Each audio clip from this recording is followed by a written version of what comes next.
Everyone, आप सबका स्वागत है इंग्लिश की पाठशाला में। माय नेम इज मुकेश जन्वा और इंग्लिश के बेसिक टिप्स हम लोग डिस्कस कर रहे थे पैसिव वॉइस। जी, हम लोगों ने डिस्कस किया था प्रीवियस क्लासेस में कि पैसिव वॉइस स्कूल में हमने एक ट्रेडिशनल अंदाज में पढ़ा था और हमने इन पैसिव वॉइस के टॉपिक्स को कुछ मॉडर्न अंदाज में और हिंदी में, जी हम हिंदी में किस प्रकार से पैसिव का प्रयोग करते हैं वो चंद एग्जाम्पल आपके सामने रखते हुए हम लोग पैसिव डिस्कस कर रहे थे। एक बार फिर से ब्रीफ कर रहा हूं, 3 टेंस हम अभी कंप्लीट कर चुके थे। फर्स्ट था प्रेजेंट कंटिन्यूअस, सेकंड था प्रेजेंट परफेक्ट एंड थर्ड था पास्ट कंटिन्यूअस। आज हम लोग डिस्कस करेंगे प्रेजेंट सिंपल टेंस। कुछ बेसिक टिप्स ध्यान से सुनिएगा, हमको स्कूल वाला टिप्स बिल्कुल फॉलो नहीं करना है। कैसे? सब्जेक्ट पीछे, ऑब्जेक्ट आगे ना।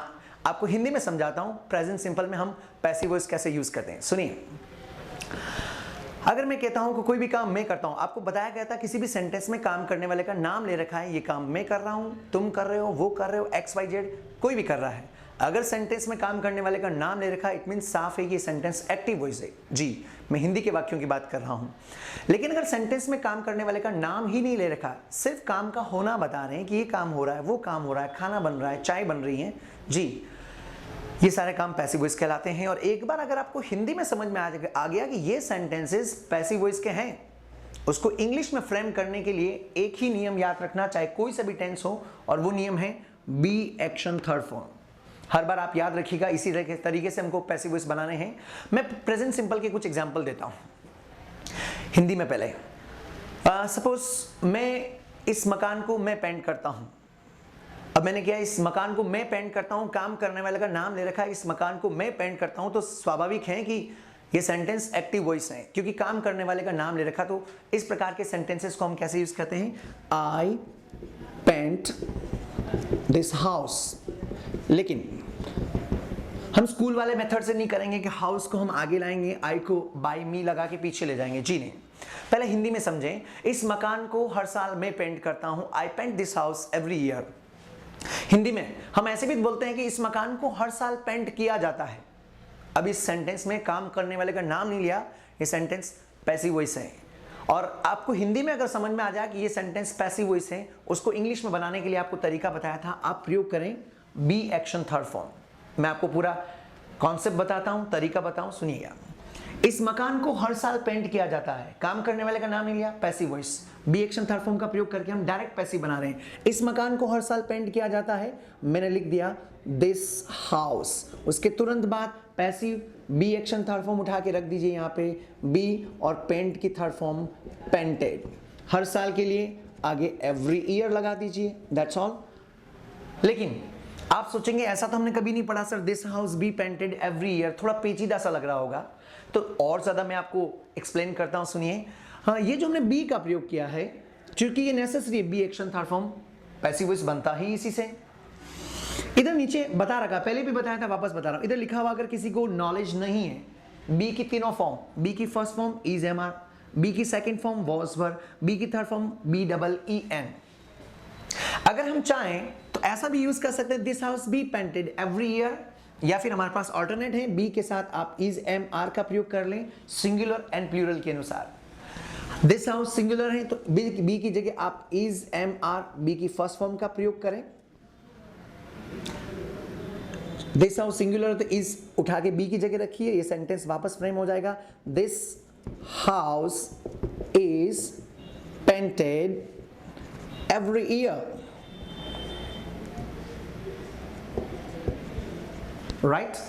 ये एक डायरेक्ट प्रोसेस अप्लाई किया हम लोगों ने। आज ये आप अगली बार जब भी दिमाग में आए तो इसको याद जरूर रखिएगा कि ये जो इज एम आर हम प्रयोग कर रहे हैं, यही बी एक्शन थर्ड फॉर्म है। बी ही इज एम आर है, इज एम आर ही बी है, एक ही चीज है। तो सेंटेंसेस फ्रेम करें, अगर this house is painted every year, ये एक एग्जाम्पल मैंने दिया है, कुछ एग्जाम्पल और लेते हैं और कुछ एग्जाम्पल आप भी बनाइएगा। सेंटेंसेस वो पिक करें जो हमारे आसपास घटित होते हैं या फिर हम देखते हैं उनको, या फिर हमारी जुबान से रोज हिंदी में बोलते हैं। जैसे मैं कुछ और एग्जाम्पल देता हूं।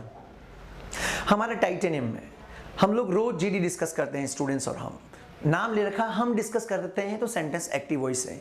दूसरा सेंटेंस यहाँ पे टाइटेनियम में और रोज जीडी डिस्कस होती है या रोज जीडी डिस्कस की जाती है, तो ये पैसिव वॉइस है। हाउस की जगह आप जीडी लगा दें, इज, और डिस्कस की third form discussed, GD is discussed daily in titanium. और कुछ इजी एग्जांपल देता हूं। हम हिंदुस्तानी लोग अगस्त में रक्षाबंधन मनाते हैं। अगर हमने नाम ले रखा है कि हम अगस्त में रक्षाबंधन मनाते हैं, साफ है कि सेंटेंस एक्टिव वॉइस से, क्योंकि काम करने वाले का नाम ले रखा है।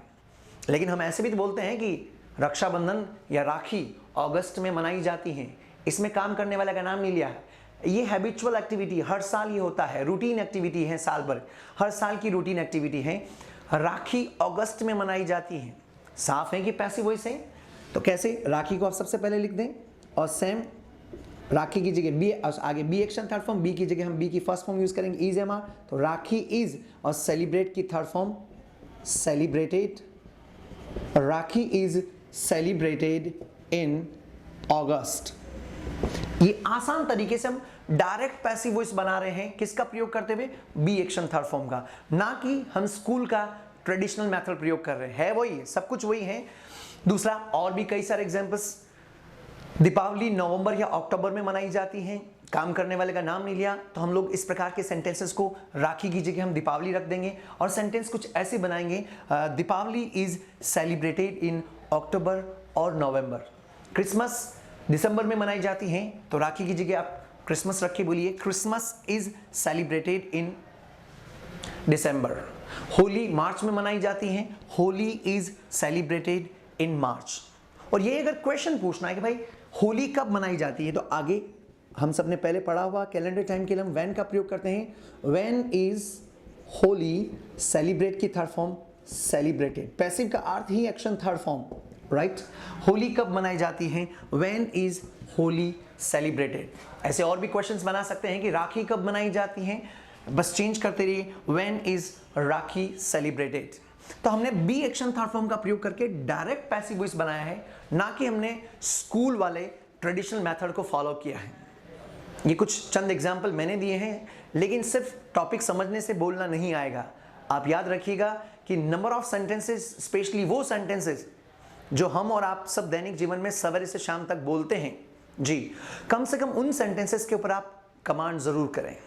जैसे ये कंपनी ये कार का मैन्युफैक्चर करती है, नाम ले रखा कंपनी करती थी एक्टिव वॉइस, या फिर इस कंपनी में इस कार को बनाया जाता है, तो उस ये पैसिव वॉइस है, बनाने वाले का नाम नहीं लिया, तो क्या बोलेंगे, दिस कार इज एक्शन की थर्ड फॉर्म मैन्युफैक्चर, मैन्युफैक्चर की third form manufactured, this car is manufactured in this company. तो ऐसे दैनिक जीवन के सेंटेंसेस हम उठाएंगे तो वो हमारे रियल लाइफ के साथ हम जोड़ पाएंगे और ज़्यादा आसानी से सेंस कर पाएंगे, अटैच कर पाएंगे।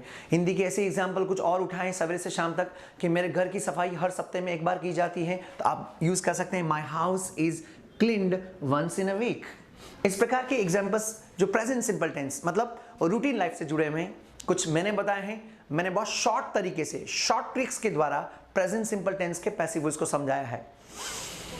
अब आपकी बारी है, अब आपका समय है, आप कुछ सेंटेंसेस बनाएं और कमेंट बॉक्स नीचे आप मेंशन जरूर करें। अगर आपको कोई डिमांड हो, कोई टॉपिक आपको अपनी तरफ से समझना है, तो भी आप अपनी डिमांड रखें जरूर कमेंट बॉक्स में, ताकि हम उस प्रकार की वीडियोस आपके लिए प्रस्तुत कर पाएं।